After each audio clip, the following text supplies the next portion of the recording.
have Joan's number? Yes, I do.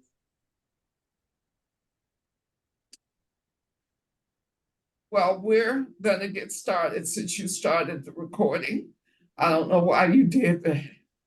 But since you did, I'm Teresa Alamine, and I'm the Advancing Human Rights Committee Chair.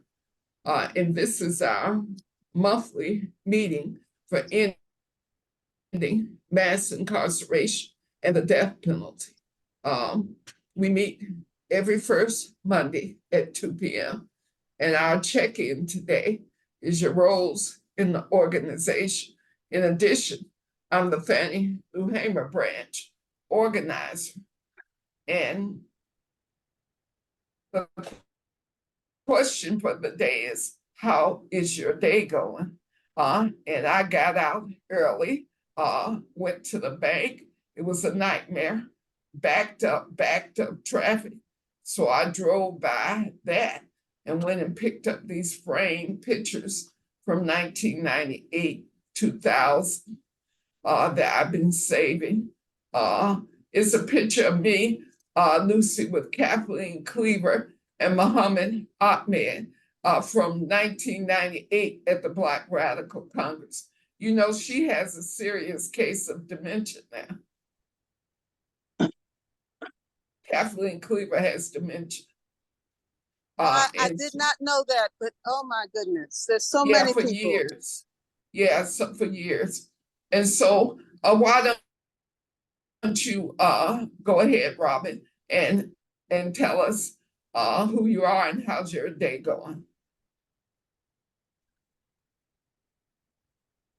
Unmute yourself, Robin. Unmute yourself. Yeah, so here I am, Robin Lloyd, Burlington. Beautiful day. If I get any. Yeah. And I'd like to bring as a item for today some discussion of the. Well, we're doing check-in, Robin. So you're supposed to say where you're from and your roles in the organization, and we will get on with the agenda later.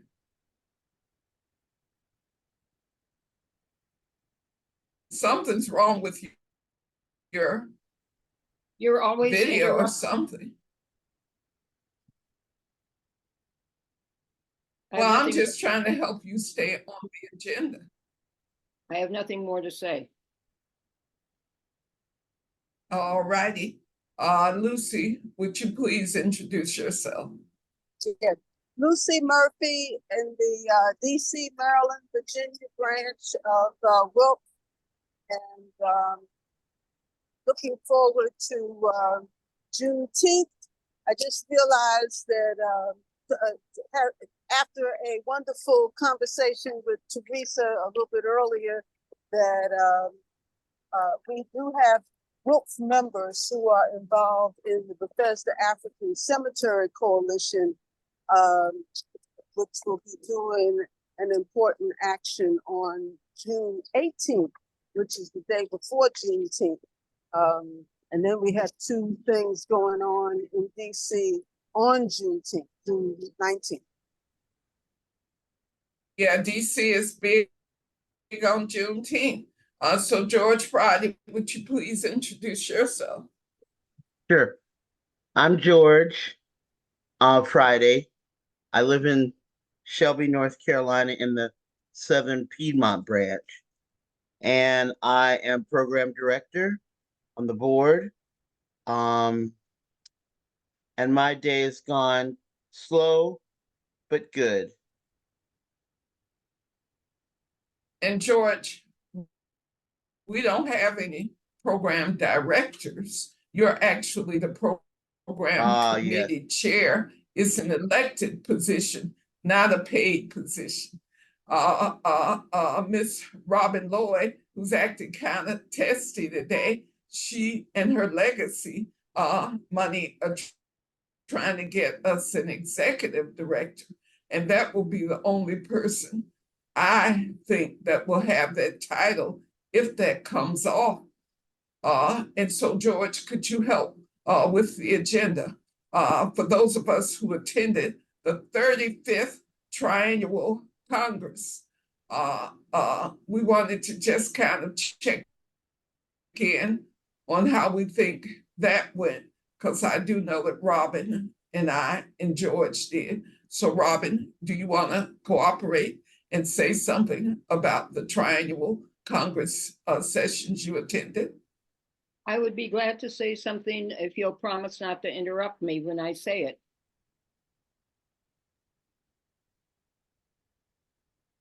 Okay. I'm not making any promises to you, Robin. If you could please talk. You have 5 minutes. If you can't finish in 5 minutes, I will interrupt you. Okay, that's a bargain. Yeah, it was, I felt it was good. I wasn't there the whole time. There were mainly 50 people to each event, and um, that's not a lot of people, but it's committed people and people who like each other, basically, it seemed. Though I was informed that there were undercurrents that I wasn't aware of. And so generally, I was impressed with our different branches and the events they do. And that's all I have to say. That's 1 minute, I think. Well, thank you. You do tend to be efficient. And I'm sorry you feel I interrupt you.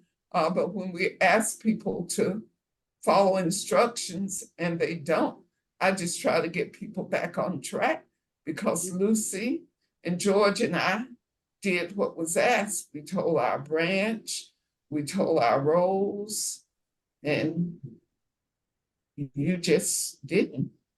And so I just have a problem with the privilege thing. So George, how was your view of the Triannual Congress? I know Lucy didn't get to attend. So George, you tell what you thought about it, because I think you attended quite a few sessions. I did. Just the opening, and then on the day, I think it was Thursday, when we had the Native women there, and they were really powerful. And they've said some things I didn't know.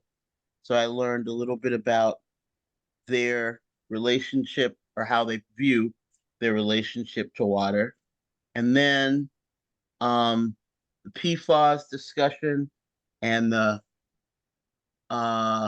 ways that the woman whose book she talked about yesterday, she talked about different places in the world, people having their own indigenous or people rooted way of treating the earth, and then how, because of capitalism and colonialism, that's been affected. Um, and I was really glad to hear in her discussion of her book, she used the word white supremacy more than once, because she had recognized that a lot of what is going on is rooted in white supremacy. And that is an unusual thing to hear a white person say. So that was good. And that's most of my experience. I did have fun Saturday night playing music, but Dee got really mad. I didn't think there's a song by Rihanna that I played, and she uses the N word rather casually. And Dee thought it was bad for me to play that song in Wilf, given how important it is, you know, doing the anti racism work. And I told her she was probably right, but, she was still upset. And that was my experience. Well, I'm curious what you thought about Sunday. And since we're in an advancing human rights working group meeting, the advancing human rights workshop was from 3 to 4 on Sunday, the last day. So what did you think about that? I was there all day yesterday, and the Advancing Human Rights presentation was the strongest presentation by a group, by far. The person I was talking about was the woman who read. She was basically giving us something from her book, and it was surprising her, hearing her use white supremacy, and she was good.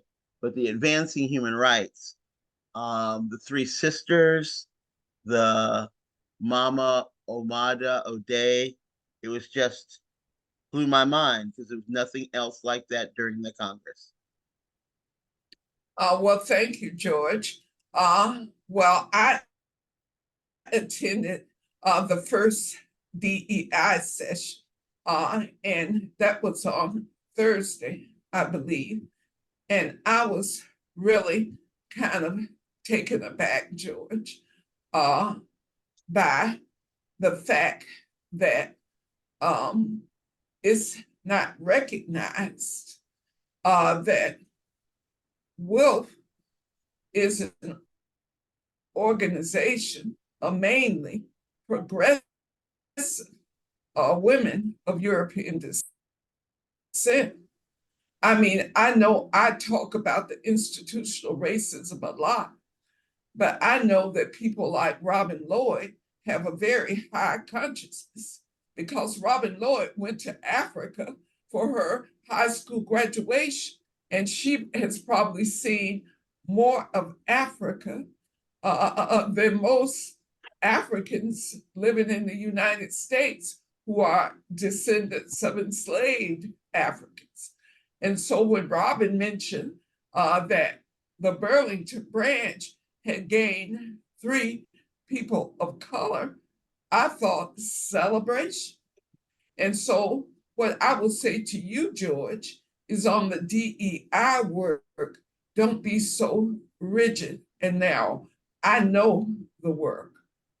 I'm an expert on transforming organizations and institutions into being more diverse, equitable, and inclusive. I've done that work in the labor movement. I've done that work with organizations, socialist organizations, to transform them. And so when you see people who are allies, like Robin, like Jean, like Linda Evans, like Sue Humboldt, like Linda, who are willing to step out there. What the concern I have, and I'm glad this is being recorded, is that Darian came alone. And most certainly, she needs a partner in the Sacramento branch to work the branch. And I hope that you are willing to do the accountability, because as we talked about in the BLC and EDAC meetings, accountability, consistency, you got to keep doing it. You can't just do it this month and stop. You got to keep doing it. But the unevenness of it is where people are. Like Robin is saying, we want to include the women of color because we don't want to be just white people talking among ourselves, which is really a dangerous thing anyway. When white people start talking among themselves, they feel comfortable in letting out their prejudices and other things. That's what I find happens. And I know of people who are allies who would tell me, I was in a meeting with the teachers and we were talking about diversity, equity, inclusion, all white teachers. And they start talking about how dumb the Black teachers are. And I said, what did you say? And he goes, nothing. I said, well, that makes you unreliable, because when white people are doing that in your presence and they're clearly showing their prejudice, you have to speak up. You have to say, wait a minute, let's not be coming up in here being prejudiced. So that is what is the danger. When white people get together alone, they start showing who they really are. And so it's good for it to come out, but Uh, see, Robin, George, are you keeping time? Yes, Yeah, that's a good question. How many- George, you can't interrupt me. I'll recognize you, Robin. I see your hand, but we were going in order. You were first, then Lucy, then George, and now I'm talking. So, George, yes, we said 5 minutes, remember? yeah. Where am I? 3 minutes and 12 seconds. Thank you, ma'am. Because I do want to talk about the Advancing Human Rights Workshop. Because outside of the DEI thing on Thursday night, the only time I engaged with the triannual was on Sunday afternoon. So I was there for the Robin Lloyd legacy money discussion. And I did express my viewpoint, just as I have previously. I think people who use their privilege to dictate to democratic organizations who they should hire and how they should operate, I object. And Kim Poole was amazing at what she put together. And like I said, when Darian talked about let's segregate the young people from the old people so the old people can maintain power so that Robin Lloyd can be the head of the Burlington branch for life. I'm And so going to that, be and here, so that, going to be and so hitting that, Robin Lloyd. I guess I'm going to leave if that's all that we're doing at this meeting. I thought this was the meeting for well, we're talking about the triannual and what happened at the triannual. mm, mm, And Robin Lloyd takes up a big space in the organization because you just donated through your family a lot of money. And now we're discussing that as an organization as to whether or not it's a good idea. So I was just adding my opinion to it, but I think my 5 minutes are up. So will you take the floor, Robin, since you had your hand up? yeah, I've had my hand up for quite a while. For one thing, I put something in the chat during that discussion that Robin Lloyd was making a recommendation, not a requirement. Did you see that?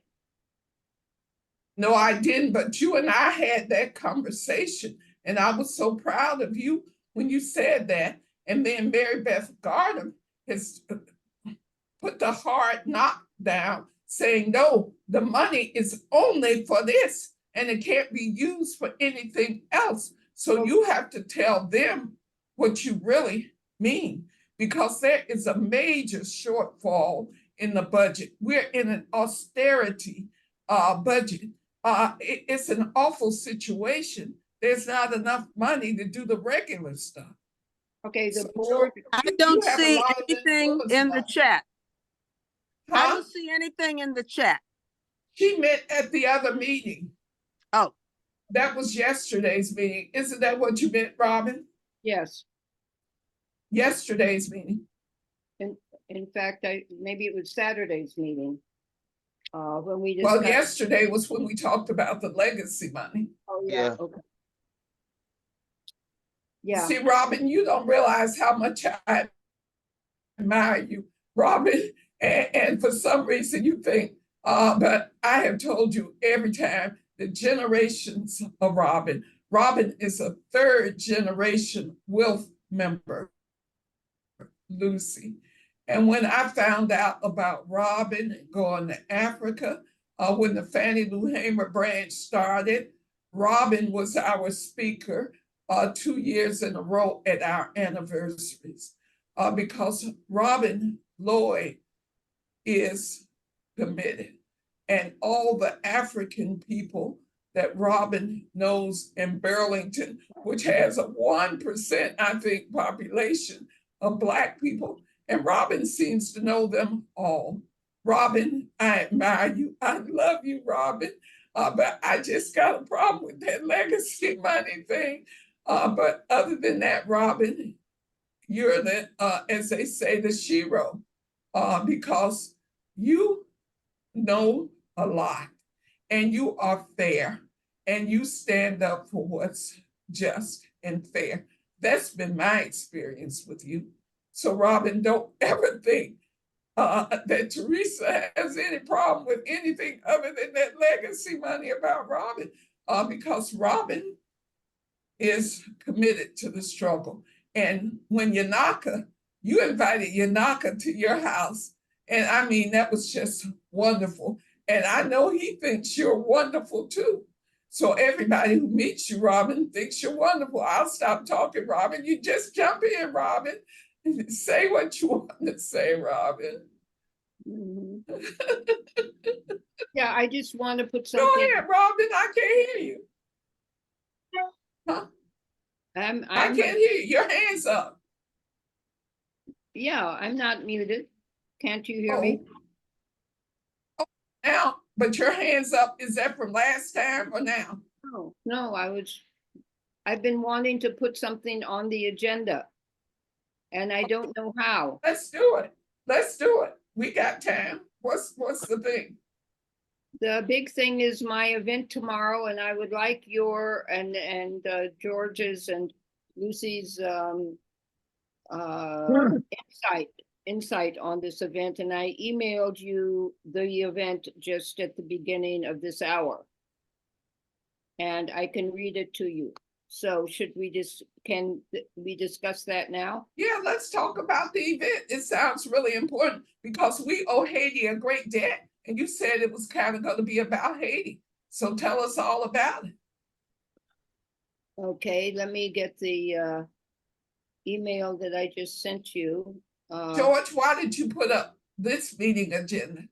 We need to put up what Robin is talking about, George. Take down this agenda, George. Okay, it's called the event is called U.S. Freedom Fighters in Vermont, a discussion for justice at home and abroad. Potluck contributions invited. The Burlington branch of WILF and Ubuntu Freedom are pleased to introduce the Black Alliance for Peace to the Burlington area. Speakers will discuss the connections between the violent repression of student encampments and what's happening in Haiti, Palestine, Congo, Sudan, and the Sahel, and the historic violence and repression experienced by people of African descent in the U.S. The speakers are Mama Pan Africa, a member of the MOVE movement. You all know who that is. Russell Schultz, the third, son of veteran Black Panther and Black Liberation. His father, Russell Maroon Schultz, who was in solitary for 25 years. That's what blew my mind about this guy.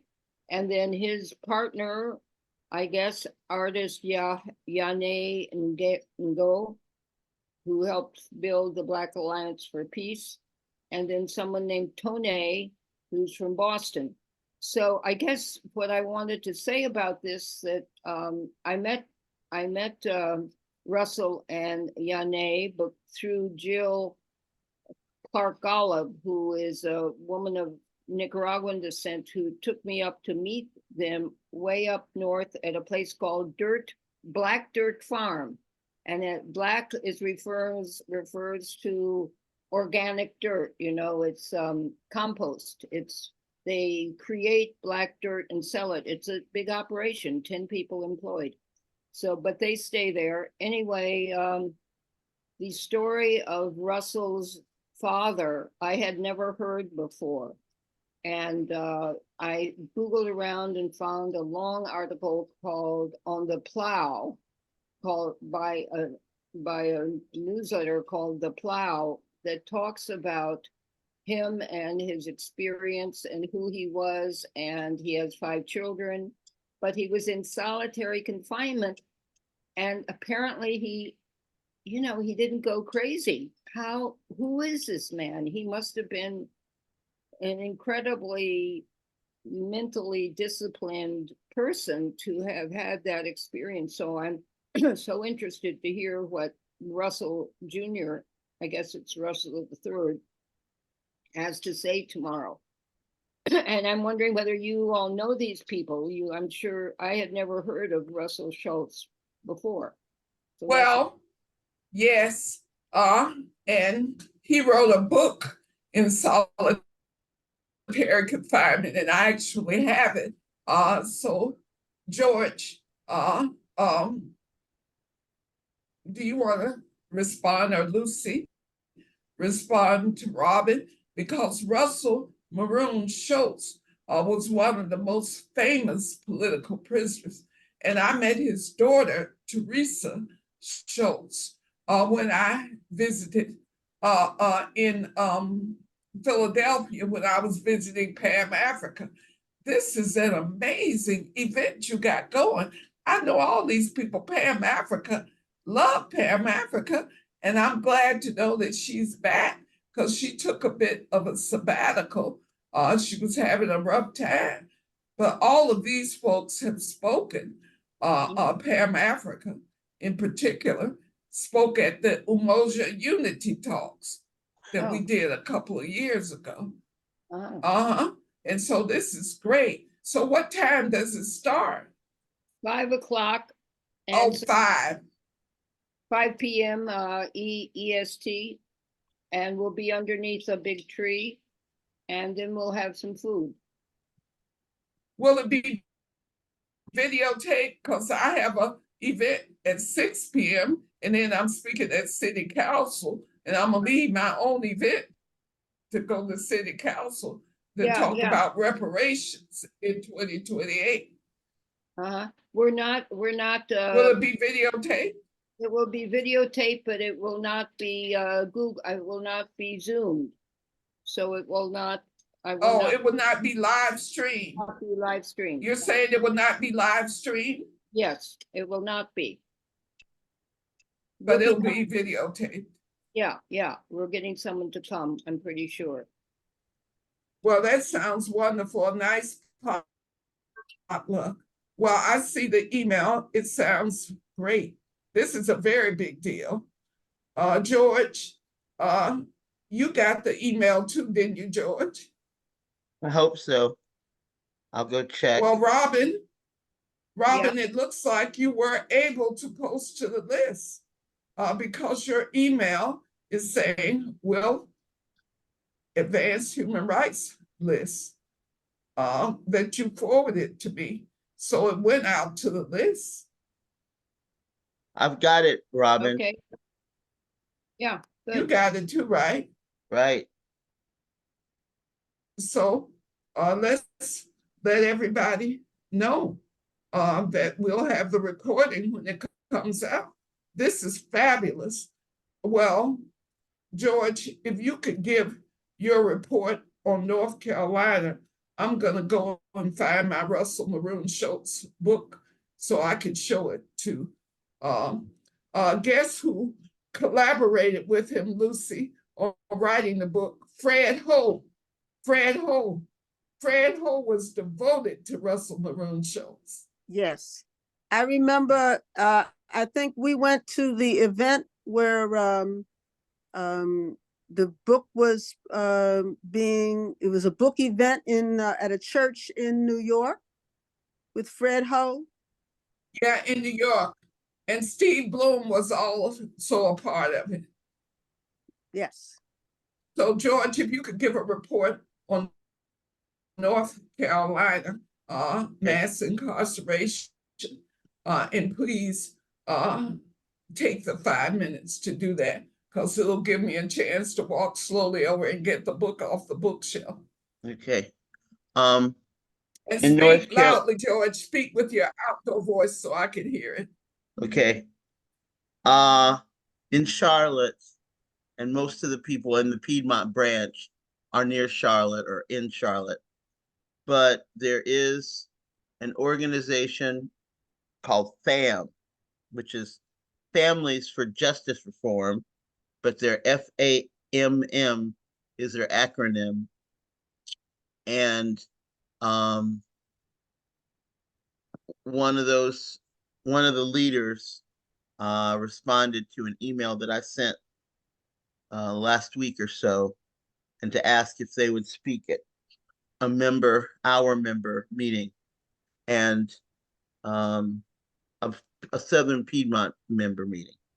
And so we're going to get her to speak at a meeting this month.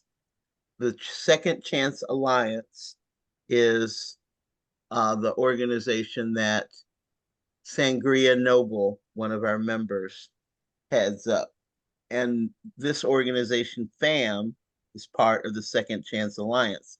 It's actually, the Second Chance Alliance is actually part of FAM. FAM is more of an umbrella group, and the Second Chance Alliance is the bigger group. And there's also a national group that they're working with. The woman connected to the national group isn't in North Carolina, but there is, but Sangria represents them too. So Sangria is gonna take the lead in organizing this incarceration day in Charlotte, and with a focus on the school to prison pipeline. The Mecklenburg County schools have a bad reputation in terms of how they treat kids when they're disciplining them. You know, if you get in trouble, it's much more likely that they'll be dealt with by the law enforcement system instead of just, you're suspended or you're, stand in the corner kind of thing. It doesn't exist anymore. So there's in-school suspension, and it's the out-of-school suspension that they're concerned about, because they do an out-of-school suspension and the kid gets picked up on something and then is part of the system. So that's what this day or half-day meeting sometime this month, possibly next month, but we want it to be this month in Charlotte. We want to also include our members who are in Rock Hill, which is just not that far from Charlotte. It's closer to Charlotte than I am in Shelby, and try to get people who are interested there too. But we don't know what mass incarceration is like in South Carolina. So I asked Sangria to look into that, and so she is checking out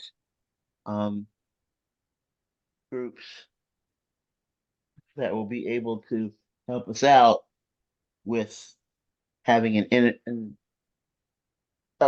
chapter, or whoever's doing the ending mass incarceration in the Charlotte area. Okay, I've got to look at my time. We need to set a date. Okay. We need to set a date for us to have that. We were thinking maybe of the 20th. I'm going to be in Georgia the week of the 18th and the week of the 29th.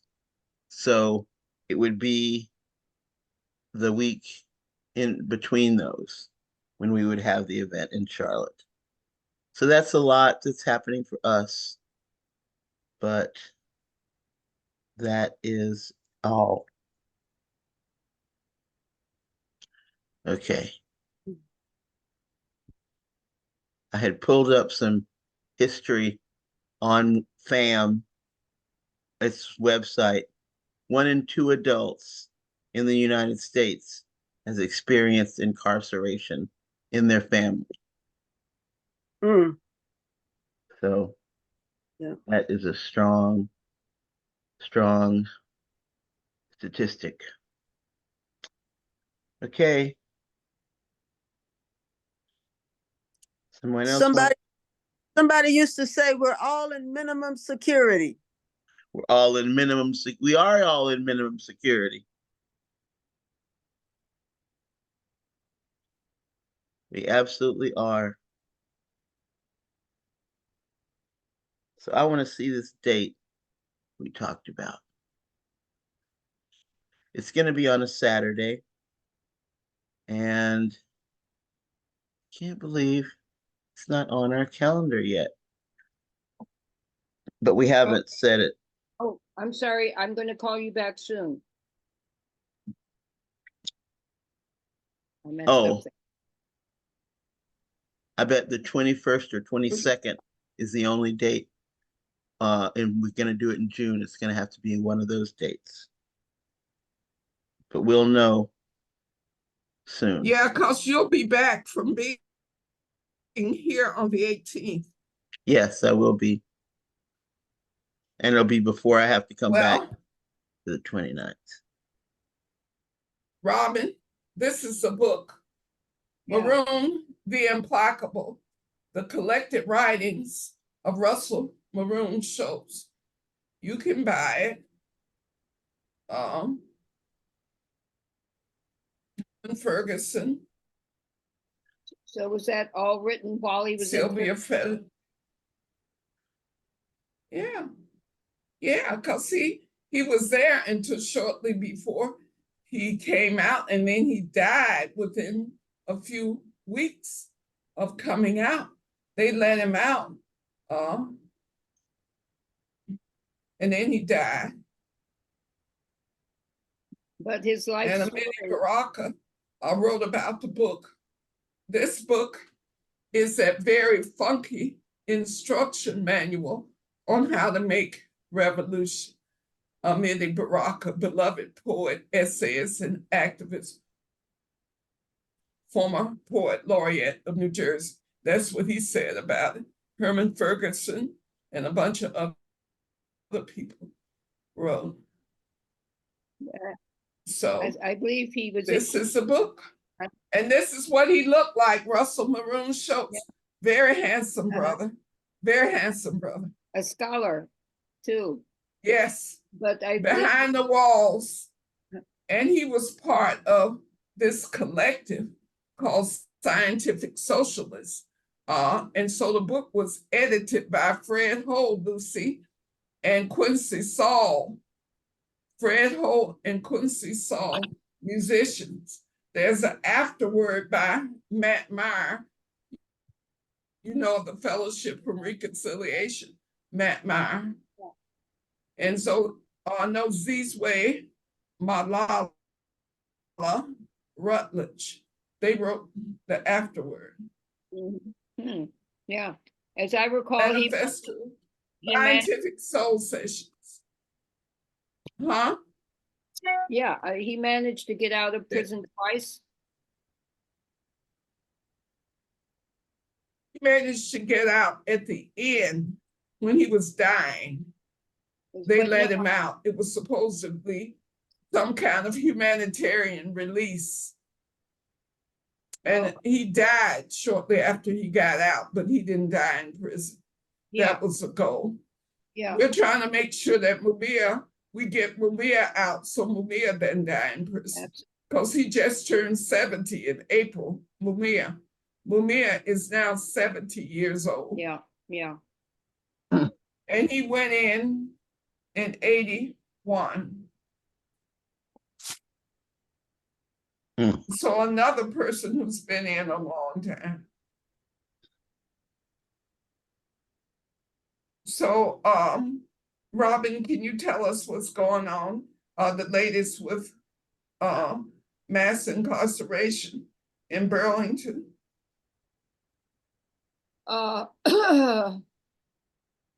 Well, they're still going ahead with building the women's prison. Even the progressives like it. But the point is, this event tomorrow, I'm hoping will educate people about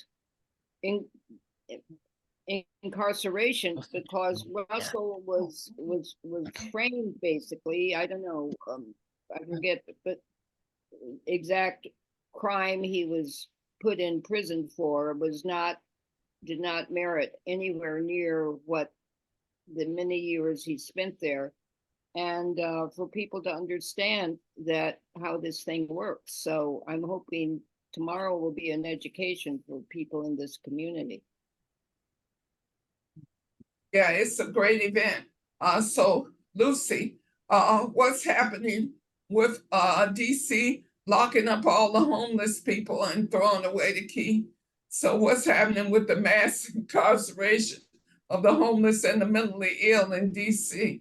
The mayor just pushed through the city council some really bad legislation to criminalize people standing around on the street if they're in certain areas that have been designated some kind of safety zones. Um, it's really and this all this money for police and minimal money for recreation, education, housing, and of course, yes, the mayor routinely conducts sweeps of tent encampments, including the encampment of the students who were protesting the bombing of Gaza. But yeah, Bad news, Mayor, bad news. she is really bad news. Mm-mm-mm. And When will DC ever stop being a colony? That is an excellent question. Well, I'll tell you about Georgia. Georgia still lives up to its reputation of being the penal colony. And so, interestingly enough, in 2014, the Republican governor, who was a fiscal conservative, came to the conclusion that mass incarceration is not sustainable. So he did the ban the box. So when you apply for a job with any state agency, or you're not asked that question about your past arrest record, etc. And so when Governor Deal walks into a room in Atlanta, I was in a meeting in 2019, and they gave him some kind of award because he basically slowed down the prison population. And he said, never mind a GED, people need a real high school diploma. So he brought educators into the prison. And so when people graduated from high school, they had a real diploma in prison. So the people who had dropped out and didn't have a high school diploma, they got one in the Georgia state prisons. That's what Governor Deal did. He said there are three things you gotta have to survive when you get out. You gotta have a job, you gotta have a place to live, and you really need to have a high school diploma in order to get a job. And so he was meeting with the housing authority to stop them from saying we can't have any convicted felons living in HUD properties. So he negotiated with the Atlanta Housing Authority to stop that foolishness. And now he teaches criminal justice at Mercer University. But Walisha Wilson, with the Southern Center for Human Rights, she's got this All or None project, which is trying to stop the use of prison slave labor, because Georgia has 25 work camps and they do the 13th Amendment like nobody. They say if you've been convicted of a crime, you could be a slave again, and we go working, we go working, we go working. And here in Columbus, they were turning out 400 enslaved prisoners a day. But because the mass incarceration stuff has slowed down, they don't have enough prisoners to keep the work going in the city.